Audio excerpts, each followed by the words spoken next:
Hey, Shri, I just booked my flight to the upcoming Grocery Shop Conference, September 19th to the 22nd in Las Vegas. That is awesome, Peter. But if you're not already registered, easy to find out where they are and check them out at www.groceryshop.com. It's a great CPG grocery event, Peter, as you and I have been there in previous years. Over 100 speakers signed up, Amazon, Sam's Club, DoorDash, Unilever, Whole Foods, a whole bunch of others. As we all know, COVID-19 massively accelerated transformation in the CPG space, so it will be really interesting to hear from these innovative companies. One other great thing, Peter, about events like this in our industry is it offers tons of networking opportunities on site as well with brands, retailers, and service providers. Should be a good time. And Mr. Peter himself will be there with our other Fresh 4 co-hosts, Melissa and Andrea, so do come hang out. You can learn more about Grocery Shop by visiting the site, www.groceryshop.com. Welcome to another episode of the CPG Guys podcast. Our co-hosts, Shri Rajagopalan and Peter V.S. Bond, explore how brands and retailers engage with consumers online, in-store, and everywhere in between. And now, here are Shri and Peter. Hello, everybody, and welcome to this episode of the CPG Guys podcast. I'm Shri, one of your aforementioned hosts of the CPG Guys. My areas of expertise are branding, retail sales, P&Ls, retail media, and marketplaces. My host, Mr. PVSP or Peter Bond himself, his domains are on loyalty, CRM, retail, customer data, insights, and his favorite topic, digital shelf content. I will welcome him, irrespective of the fact that he couldn't make it on the show today. Mr. Bond, wherever you are, hope all is well and life is as awesome as we want it to be. I would have asked you, because very cleverly planted me a question, what are the Dodgers All-Stars picks? But the Yankees at 3, so I'll proudly boast about those. So before we get to our guest, I want to remind all our audience that our content, including a series of profitability, a women's leadership series, our ongoing weekly show, you can find it easily by going to cpgguys.com. We also now do a Fresh 4 every Sunday at 8 p.m. Eastern Time. You find the 4 hot newsworthy articles in the CPG industry coming to you in presentation with retailwit.com and Brian Higdon. And that's done in addition with Melissa and Andrea, 2 of our friends from the industry. One way you can join this growing family of this podcast is simply by going to LinkedIn. On the search bar, simply type CPG Guys and then hit the blue plus button that shows up, which is follow. Our audience has now grown to over 6,500 organic listeners of the podcast. We thank you for that, and we hope you'll continue to support us and be part of this growing platform. You know, when it comes to data, our audience knows that one of the most important, I want to say commodity, yet I want to call it an asset available in the CPG industry is data sets, whether they be 1P, 2P, 3P. We've coined all these terms. At the end of the day, it's about the consumer, it's about performance data, and what one does with it is the actual game changer. And when you can drive scaled analyzing data and make nimble decisions, you become a leader at whatever you choose to do in the industry. Because when you back a decision with data, you rarely get it wrong. And to my knowledge, that is done with artificial intelligence. We therefore declared we'd launch a 2-part series in partnership with the team at Absolutdata, whose goal is to transform how the world makes decisions. By building AI-based scalable solutions, their clients compete at a much higher level and see the results in their top and bottom line. This, of course, is the second episode of this series discussing what they have done with Danone. So our guest on the second part of this series with Absolutdata is Anil Cole. Their CEO was there on the first episode as well. And Suresh Ganapathy, VP of Enterprise Analytics from Danone. Gentlemen, welcome to the show. How are you both today? Great. Thank you, Shri, for that great introduction. And I'm very glad to join this forum and be with Anil on this forum and talking to you today live. Looking forward to a great conversation today. Thanks from my side as well. Shri, happy to be back for the second episode, and hopefully we'll have as much fun as we had on the first episode. Looking forward to it. Absolutely, Anil. I remember the first episode distinctly, so the goal is to have as much fun. But before we actually start having a discussion here with Suresh and you, could you remind our multitasking audience, what's the best way if someone wants to follow up and get in touch with Absolutdata to get connected with all of you?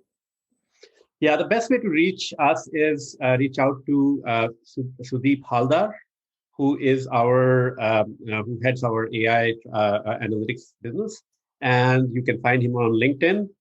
You can also connect him directly through our website www.absolutdata.com. Lots of ways to reach out to us.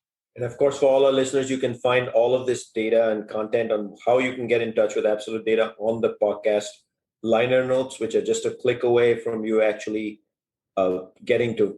And then, Anil, if I may ask you to give us a brief overview of Absolute Data's business as well, make sure I did justice. Sure, Shri. As you mentioned, the goal of the company since we started has been about how do we use data to help our clients transform how they make decisions. And that, of course, involves typically analytics, AI, machine learning these days, and building tools that can create sustainable, scalable impact in decision making at our clients. So that's kind of our business, and that, of course, means providing any infrastructure from a technology perspective that is needed to make those things happen. That also then involves building models, involves building tools, involves figuring out, understanding the business context of particular decisions that are being made, and then pulling all of that together in a way where the decision makers don't have to really work hard to be able to get the information that they need or the recommendations that they need to making decisions. So that's essentially what our business is. Of course, it translates into different ways as we engage with our customers, but the core of what we do hasn't changed, I would say, for the last 20 years, and continues to go in that direction. Sure. Thank you for that introduction. And for our audience, I want to remind them that episode 1 ran on July 3rd, where Anil actually pretty eloquently decomposed what machine level language is for the CPG industry, as well as how artificial intelligence is actually relevant and in your lives every day in our industry. So let's get going and let's jump right into it. But let me start with Suresh first. Suresh, I'd love to learn VP of Enterprise Analytics at Danone. What does that mean? And then what are your personal priorities day to day for Danone? And then how does that intersect with at the Absolute Data team? Yeah, so briefly talking about my role in terms of what I do on a day-to-day basis and what all it kind of covers. As the title names, like it is enterprise. So enterprise means that we are looking across multiple business units across multiple categories. So Danone, for people who need to be aware of this conversation, is that in 2017 decided to acquire White Wave Foods in the US. And that kind of substantially put it on the global map, because before that, Danone was only in the yogurt business in the US. With the acquisition of White Wave, we got into competing in the plant-based segment. We were going into premium dairy, which is our Horizon organic portfolio. And we kind of went into coffee creamers and Vega business and a couple of other businesses, which made it work into multiple categories across the portfolio.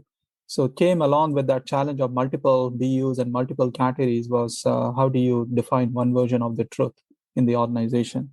And that led to this whole conversation about creation of an enterprise-wide strategy organization, which we call Enterprise Strategy and Transformation Organization now. And in that, where I kind of, sit and I work on a day-to-day basis, trying to bring that one version of the truth across the multiple BUs. So on a day-to-day basis, what I deal with is basically bringing forward the business intelligence for the organization right across the multiple BUs, across the different categories that we compete in. We have different competition playing at different BUs. So what are they doing? How are they playing? And what are their tactics in the marketplace? Along with that, we also kind of look at it from a sales perspective, because we have multiple customers that we are dealing with, multiple channels. How do we kind of, bring that data and that information and kind of translate that and make it, accessible to the organization in a very simplified and the most comprehensive manner?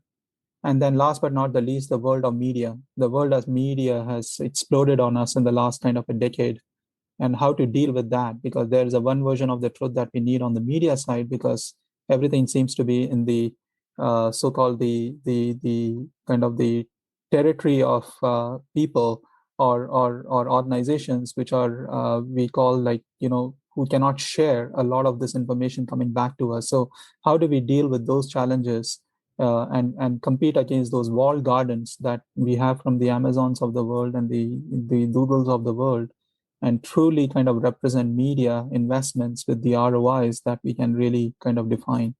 Our investments over the period of time has really grown into the social space.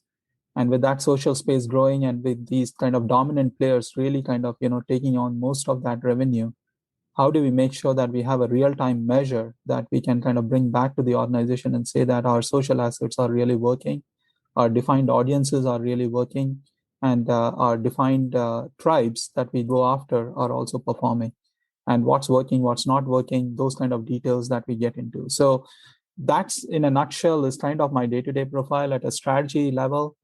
It is all about managing the portfolio. We have numerous amounts of brands given the amount of categories that we deal in.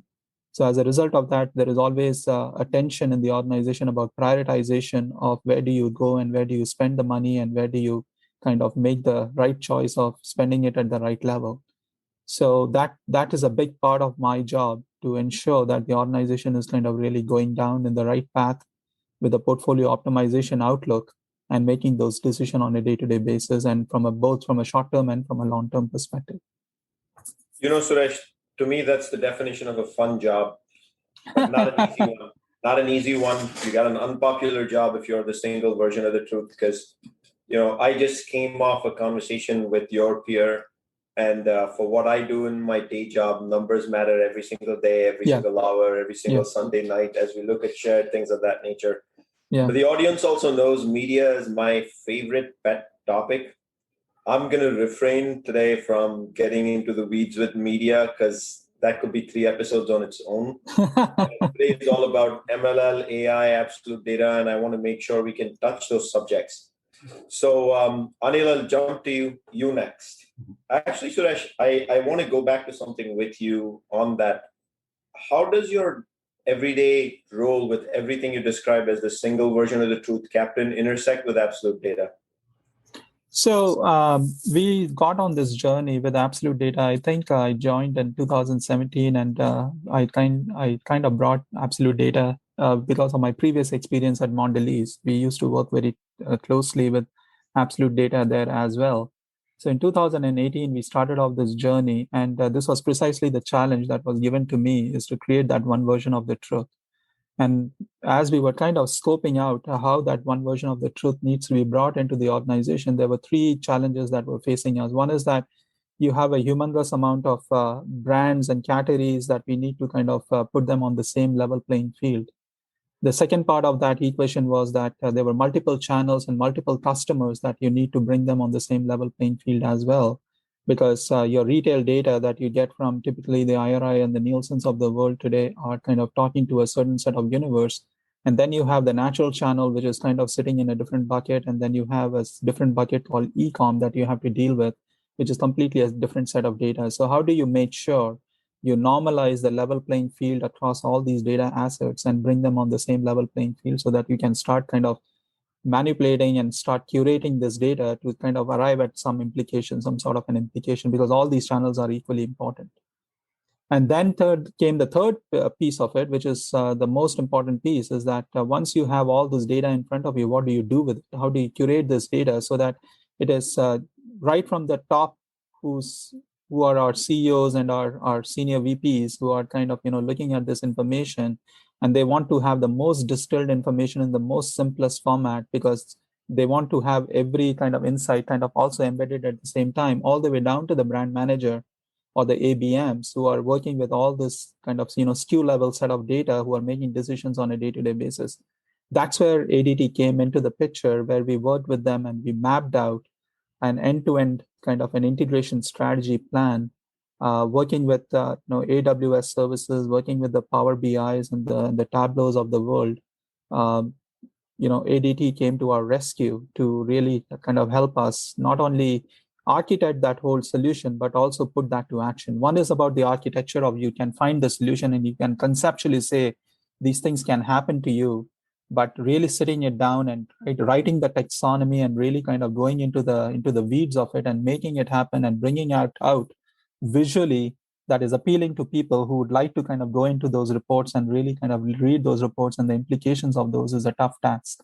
And that's the journey that we have been with ADT on. And thankfully, we have had people on site with them, and they have been helping us on a day-to-day basis to kind of get to the final solution. So that's been the journey. Thank you for that. So Anil, did I hear a new acronym for y'all, ABD? But before we get into acronyms, I'd love for you to answer a question wearing the lens of some of your clients or AK brands. At the end of the day, you work with a ton of brands. How does what you do deliver value for a particular brand with a given need state? How do they connect it to ROI? And then I'm going to ask Suresh a very similar question as well. Great. Yeah, by the way, that I think is an excellent question, because I think, when we work with data, when we work with analytics, one of the things that I've noticed many times that gets lost is what is really going to change because of what we're doing.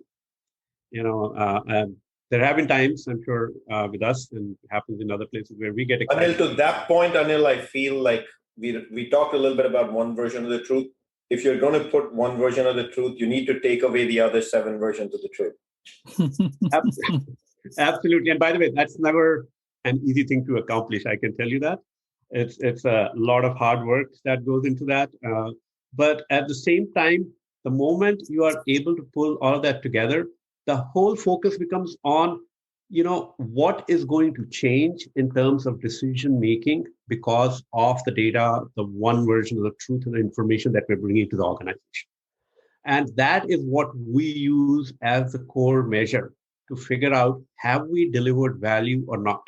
Right. So if you were a brand manager, think of it like an A/B test. Right? Which is the decision? What is the decision that you would have made if we had not been working with you versus the decision that you made working with us, and what's the incremental impact of that? And that is where the focus goes. In fact, most of the time when we start working with our clients, the first question they ask us is, I have all this data. Can you tell me what can I do about it? And, my response there is actually slightly different, which is, I think you're asking the wrong question. I can do a lot with this data, but I need to know what is 3 or 4 big things that can change outcomes for your company. I'm going to work from that and go back and figure out how can I help you with that. And that's a philosophy, an approach that we've used as we work with our clients, as we work with Suresh and Danone, and of course with our other brands as well. And that is where the big thing happens, because particularly in any organization, you will usually find 3 or 4 decisions that can create board level impact. Let's pick those decisions. We will worry about data in a little while. Let's figure out how can we change them, go back, connect to the data, connect to what analytics are required, and then let's start working on that. Well said indeed. And Suresh, I want to now flip the similar question, similar vein over to you, which is ROI, because when you choose to do a partnership or try to get to single version of the truth, you try to build a data warehouse, data mart, call it what you may these days. You're collecting and aggregating large pieces of data. You spoke of media in addition to the retail and the selling side of the ecosystem as well. It's capital investments at the end of the day. So I'd love to know why you chose Absolutdata over others, and how that ROI is seen in your lens and measured every day for all the investments you are making. So, so as I said, in the very beginning, the selection of the ADT to me came in naturally because of my previous experience, and it is not like we are only working with ADT at the same time. So there are different kind of specialties. To me, Suresh, what I interpret that is, and I want to make sure I interpret that accurately, is you work in the snacking side of the fence with Mondelez. Yeah. Then you came over more into the yogurt side of the fence. Of course, Danone has multiple subcategories. In addition to that, you're finding that your experience with ABD actually is transcending multiple categories. Yeah, that's true. And that was one of the reasons why we initially brought them into the process. And we were truly testing the waters in terms of, given the multiple categories that we were kind of expanding into, whether ADT will kind of really step up and they will be able to deliver it beyond the snacking part of the portfolio, because yogurt typically tends to be in the snacking area, whereas dairy, when it comes to plant-based beverages and all, it kind of tends to go beyond snacking, because it's a more of a habitual kind of a breakfast kind of an area in which you are competing. But however, we got that correlation going with the teams, and we were able to kind of articulate that very clearly, and they were able to respond back with those initial kind of stages of responses that we were expecting. So we went on a journey, and it was a kind of a building block every day that we were putting, one on top of each other in order to kind of deliver those end goals. But in terms of the key question that I want to answer, which is very interesting in here, is how do you measure ROI? So there are two ways in which we measure ROI within the organization. One is, of course, the business way of looking at it, where we kind of look at MTAs and marketing mixes and all that kind of stuff, and we see that whether our investments are coming through or not. But the key part of that ROI for an analytics function is that what are the kind of decisions that are being made? Are we kind of called into those meetings? Are we kind of called into the stakeholder meetings where key decisions are being made? And I can tell you, there's a night and day in terms of where we see the analytics organization in the past, couple of years. And given all the work that has happened behind the scenes, there is what we call internally in the organization something called the brain trust. And we are called the brain trust of the organization. Is that, as you said, my job is not an easy job with market share numbers going up and down, and whom are you beating, and who's being beaten by you, and who's overtaking you, and all that. Those kind of numbers on a weekly basis, they come in and they create a chaos in your life. But the reality of the situation is that you also enjoy that moment because you are kind of in the center of that Q&A, where the CEO of the organization, the CFO of the organization, the CMO of the organizations are all kind of looking at you for those answers. And when we are able to kind of deliver that answer in a very concise and in a very simplistic manner that people can understand, along with the drivers of it, that's what the real kind of the solution-based analytic kind of what the word is it kind of something that you cannot explain, the amount of happiness that you get as a result of that. And there have been situations where there have been some tough questions that have been in front of us, where we have not been able to explain certain things, and we have not been able to explain whether this is working or not working. And that kind of takes us back to the learning board, and it constantly brings us back to that challenge of what we are faced with today, because there is not a very clear clarity on how to explain certain behaviors that are happening. COVID was a tough time. COVID last year, I think every CPG organization, although they were all booming on sales because everyone was sitting at home and making food, all the CPG organizations probably benefited from it, which are kind of more dependent on the retail side and not so much on the convenience side. But it was also a big challenge, is that tell us where is this category going and what is going to happen next year, when we are going to lap this.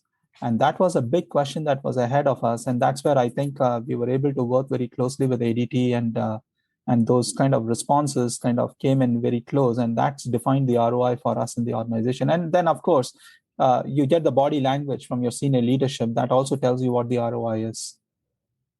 So well said, body language, right? The hidden intangibles matter so much these days. But you talked about share a little bit right there. That's my life every single day. So you and I are going to be good friends, Suresh, because you have to report it out and you have to bring the corresponding industry insights. We sales guys and gals have to explain and get into the weeds at account level of what's really going on at the end of the day. So we automatically become amazing friends. So Anil, I'd love to now get to your lens, right? How did you get in touch? Obviously Suresh has explained he's got a past history. How did you in particular, Anil, the CEO, get to be in touch with Danone? And what do you think was that key aha moment, that offering that you just had? It's not just MLL, it's not AI, it's not dashboards, it's not reporting. What was the mojo that you felt that Suresh said, let's do this versus somebody else, from your lens? Yeah, I have been working with CPG industry for almost 20 years now, and have seen the evolution of analytics that's happened in the industry. In the 90s, CPG used to be the industry that was way ahead of everybody else when it came to analytics. Sophistication of models, the data that we had, all of that was, in really good place. However, after that, things changed. And rest of the industry, particularly the digital native companies that came in, really moved forward, and the CPG industry kind of got left behind in some ways. What was exciting is that as Suresh, and as we had worked with Suresh in the past, and we had interacted many times, was Suresh's vision of taking what has been happening in the CPG industry to the next level, and in a way competing with the best in outside of CPG industry. So I think that those were the kind of things that have excited us. And of course, the challenges that come from creating the single version of truth, the challenges that come from, I would call the hard challenges of, how do you do it from a technology perspective? How do you map all this data? How do you create? And then the soft challenges, which I think tend to be handled, of course, more by Suresh and his team. But combining both of those, and then seeing an opportunity to really transform an organization, I think those are the kind of things that got us really excited, and that's what gets me get up every day in the morning and get back to work, because that you actually see that happening at different organizations, right? You see where, as Suresh had mentioned, the seat on the table that you get. The urgency that comes, by the way, as along with that we need this tomorrow morning because we have this big critical meeting coming in. I think those are the things, and that also excites the team that's working with Danone, for example, right? Because the people who are in the weeds, who are actually doing it, they can see that they are creating impact. They can see that how deep an understanding of the business they get themselves as they're trying to solve all the different problems. So that's what makes life interesting and exciting, and the opportunity of working with Danone and, of course, with Suresh is such an interesting opportunity for us as well. I just want to add something to what Anil said, and it is something which is important. I think it's a very exciting time in analytics today, and of course, we talk about data and transformation and all that. I think where the marketing analytics has taken itself to the next level is by talking about not just the one version of this truth, but also the one source of that truth. And what I mean by that one source of that truth is basically to integrate across the multiple data assets that we have in the organization. So if you look at data, like earlier, there used to be a time when marketing analytics never used to discuss supply as a data point. Yeah. Today, you have supply chain with capacity constraints directly talking to impact on market share. Now, you can say that isn't that obvious, because if you're out of stock, your market share, you lost the sale, and of course it should reflect. Those conversations never used to happen. But now the organization is monitoring this very closely on a day-to-day basis. Now, if you look at the commodity cost increases happening, you are directly linking it to the price. Now, obviously, we used to do that, but it used to be an after conversation after we have seen the commodity prices go up in the marketplace. And now today it is predictive analytics around that. Yeah, you are trying to predict what is happening across the world from a commodity perspective, and saying that what your commodity is going to be 8 months down the line, and hence do I need to start kind of already thinking about a downsizing activity which is going to eventually come and hit me. That is where analytics has gone. And I think with the benefit of that, with the technology and with the benefit of the analytical mindset who have taken it to that level, I think organizations like ADT and manufacturers like us have been able to kind of collaborate and been able to kind of take it to the next level. And that's where it makes it very exciting for this relationship versus, yeah, there is some reporting that is going on and I need to explain these reports. I think we are operating at a slightly a different level. When I see myself 10 years back, what I was doing in analytics and what I'm doing today, those are completely a different ballgame. And then, of course, you will say, yeah, of course, you are talking about a decade, your practices have to improve. But the competitive landscape has challenged us, the consumers have challenged us, and the overall environment of how we do business has challenged us as well. Gone are the days when we were just dealing in one set of media. Look at the set of media, the amount of information, and people want to know. Today you invested in an Instagram posting, you want to know exactly what happened with that and how much conversion were you able to bring through. So that has forced us to think beyond real time, to bring the real-time analytics to actual action. So we used to talk about these things conceptually, but I think I'm living it now on a day-to-day basis on how these things are happening with ADT. You and I have similar conversations in our day jobs. That's pretty clear. So, Anil, you use the word transformation, and Suresh, you talked about service. I want to give a Shri prediction, and then I'm going to ask Anil for his. Shri prediction, if one thing has connected pretty well in the industry over COVID, the CPG industry, that is, my prediction is go forward. No one is ever going to build a plan or a target goal without taking service into consideration. If that is one big learning, I think all of us got over COVID with the volume spikes, many categories saw.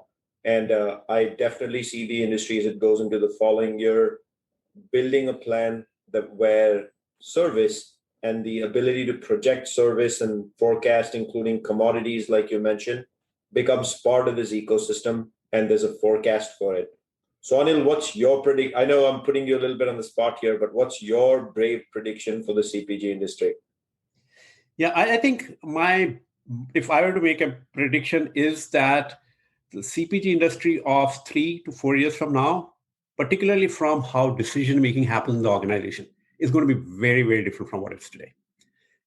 Just because COVID and all the changes that happened because of COVID has really driven this whole idea behind how technology needs to be imbibed and made part of everything that a CPG company does.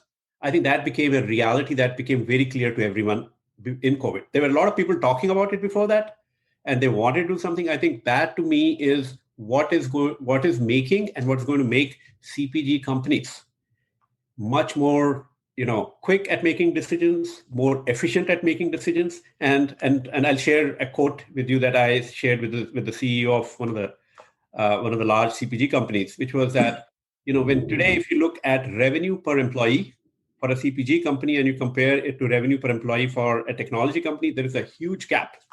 And my prediction is that gap is going to get narrowed quite a bit because technology is coming in, data is coming in, and you will see the difference in productivity that will create and the difference in outcomes that will create in the next 4 to 5 years. That's a big, bold one, Anil, but I'm with you. Like, no matter what your function is in a CPG company, it doesn't matter what you do, what role.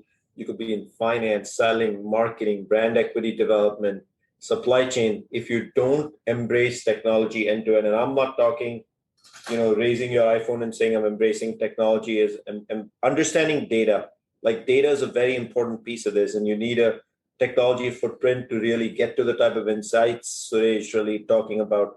The true use of MLL in everyday decision making. Are we too far from dynamic pricing for the consumer, even at the shelf? These things are all technology at the end of the day, and sort of the revolution in the industry has really been, if you took a deeper dive, what really has changed in the industry in the last 13 years since the invention of the iPhone is consumer behavior that has been shaped by the adoption of technology. That's what we all inherit at the end of the day. So very well said. So Suresh, I want to, I spoke about the consumer a little bit here. I want you to wear that lens at this stage.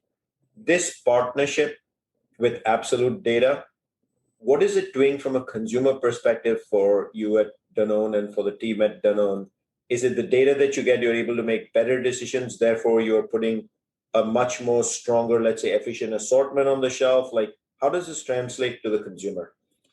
I think at every level, right from the product side, which is kind of leading to a better kind of decision making on, simply looking at things like, the assortments, of course, like, what changes are you making at the shelf, all the way to the fact that the amount of investments that we are doing with our with our consumers in terms of communicating to them, both from a segment perspective and from a tribe perspective. One is at a broader level, the other one is a little more tactical at a ground level. It is telling it in a real time in terms of what's working, what's not working for us. Yeah. So where we need to make some changes, where we need to make our tweaks. Earlier, we used to talk about overall communication in one lens. We are able to now break them down into creative assets versus media assets. So even if you have the right content with the right creative, sometimes your media selection might be kind of off. As a result of that, things may not be leading to right conversion. So depending on what you are trying to do, whether it is about generating awareness or consideration or conversion, those tactics, are they really kind of working for you with the objective that you have kept in mind with the kind of media that you are kind of putting out there? So one piece is kind of getting tackled as a result of that, because there's a big part of investment that is, as an organization, we are investing and we are putting that as an investment. So it is able to give us that. So we are able to tackle with the right consumers, but at the same time, the shoppers at the customer level, what are they looking at and what kind of assortments are they going after? What kind of formats are they going after? During the COVID time, you must be kind of more familiar than we equally are familiar in the CPG industry. What happened to the shopper choices at the customers? Yeah, people were going for larger formats and people were trying to avoid the single serves, and they were going for much kind of storage options that can kind of help them with the pantry loading and things like that. That has completely changed the dynamic of the shelves on in terms of what goes into production and what kind of stays in stock versus out of stock and things like that. So those are some of the important kind of the leads that we are working with. And of course, from a product development perspective, it also gives us new ideas in terms of what kind of innovation, what kind of frame of references that we need to look from an adjacencies. There might be ideas that might exist in the adjacencies world that we don't have to reinvent, and we can kind of bring those kind of choices within our own categories. So it kind of touches across all the piece of marketing, I would say, like the product, the placement, and the pricing, as well as the communication piece of it. But I think what we have been able to deliver as a result of that, and we have a lot more work to do, is precisely on those engagement levers that we have been able to elevate, and we have been able to provide that to our consumers, making sure that their demand is kind of taken care of. How about that? You get to gloat on the show when a client of yours, a large brand, comes in and actually says, "I get value across the 4 Ps." That doesn't happen every day. So congratulations to you, as well as to you, Suresh, for what you execute every day with Absolutdata. So that leads me to kind of want to dig in a little bit, Anil, on what's next for Absolutdata. What is that roadmap? What are those interesting things with that consumer lens that you're planning for Absolutdata? And earlier on the show, this episode, you spoke to digital transformation. And then obviously I would be shortchanging our listeners if I said the word digital and I didn't ask you about what role does Absolutdata play in just this whole consumer world of e-commerce in particular? Sure. Yeah, so I think, as I shared about, at Absolutdata, we have a pretty good sense of what we believe the world will look 4 to 5 years from now. So what we're doing is, of course, sharing that perspective with our clients, and then also working with them in helping them get there. So this involves, and this, of course, involves a lot of different things from, how the data has to be organized, how the data has to be transformed into decisions, how data has to be transformed into information. So there's a lot of different things that are going on in between.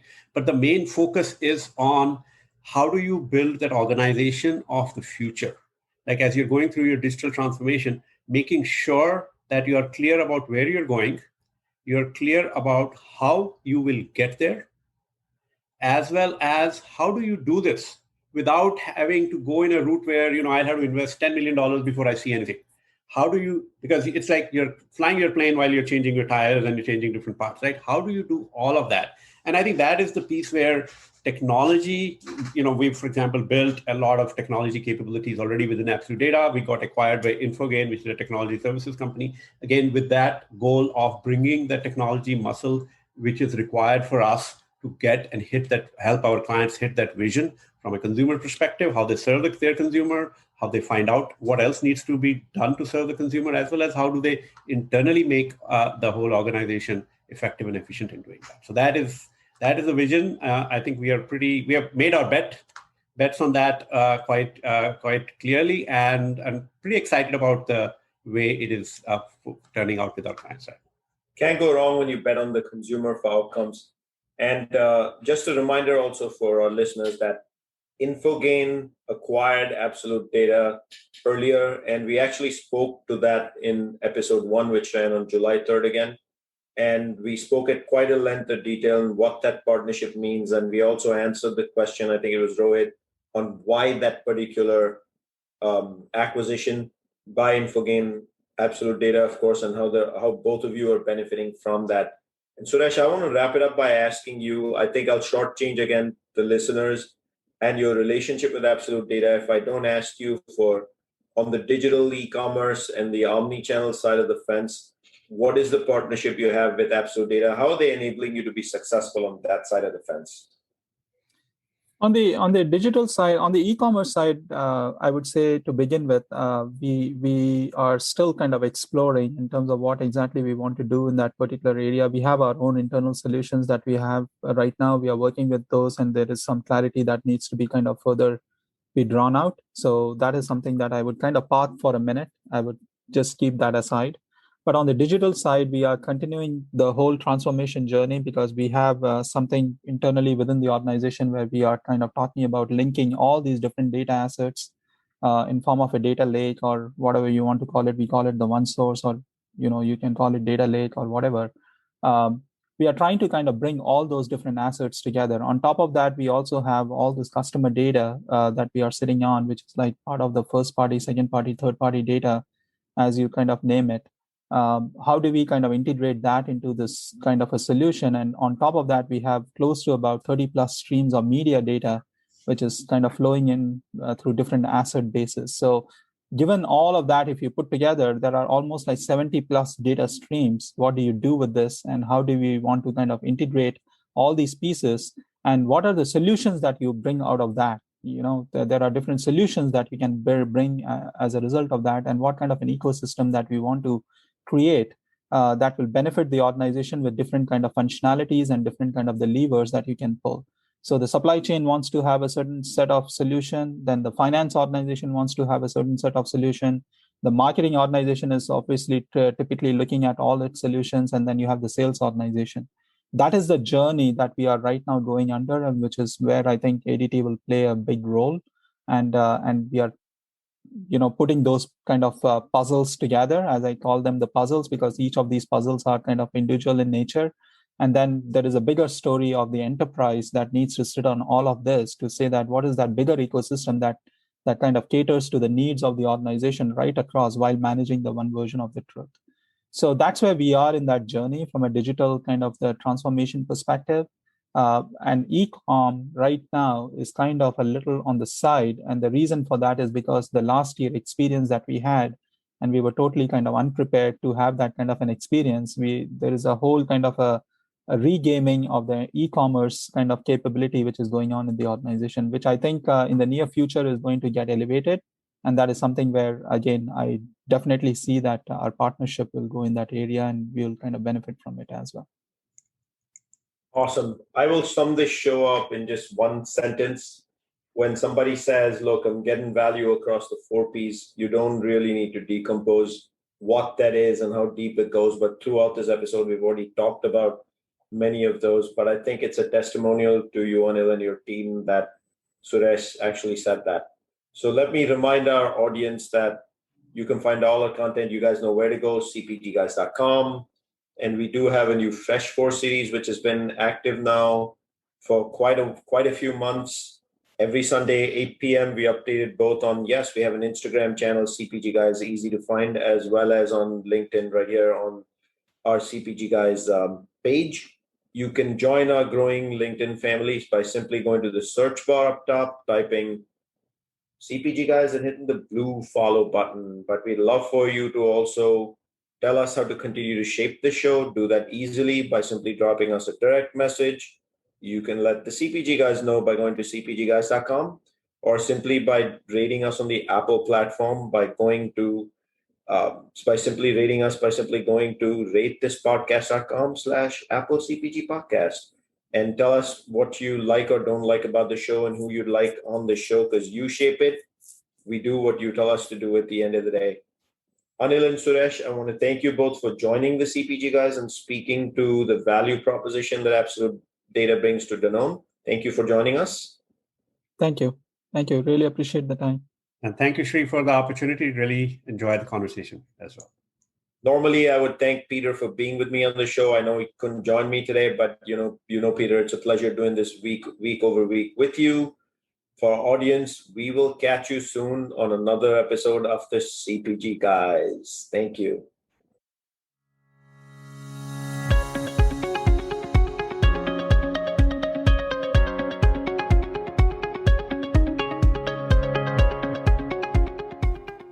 The content in this podcast episode is provided for general informational purposes only.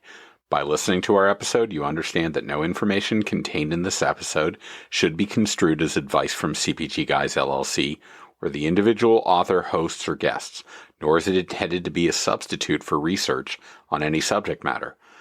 Reference to any specific product or entity does not constitute an endorsement or recommendation by CPG Guys LLC.